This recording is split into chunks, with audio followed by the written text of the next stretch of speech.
mutumin ba kwanciyar hankali ba, mai arziki mai gidaje da mata, mai camfani mai garaje da mota, ba kai darajar kwanciyar hankali ba. Mai saidawa mai bishashe da noma, mai kira ko mai gida ko tabarma, bai kai darajar kwanciyar hankali ba. Mai limi ko mai zuwa makaranta, mai laisan tuka mota da jirgi, ko mai iko mai zaman fada sarki, komai ya ce za mai shi da sauri, bai kai darajar kwanciyar hankali ba.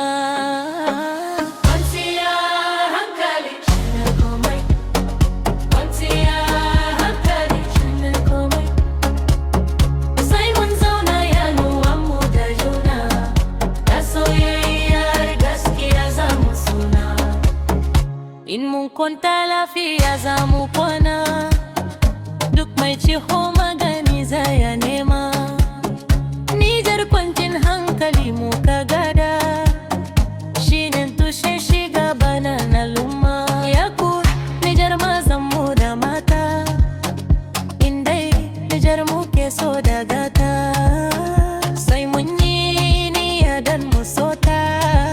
Mun ta Allah jalla sarkin sarauta, ba mu abinci lafiya da wadata,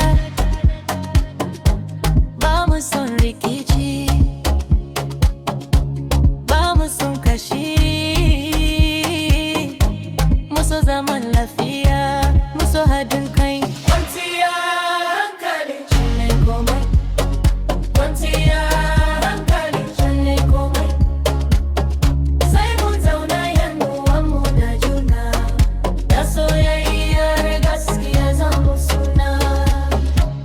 Rike juna, mu taimaki juna, mu gina gobe da hannu daya.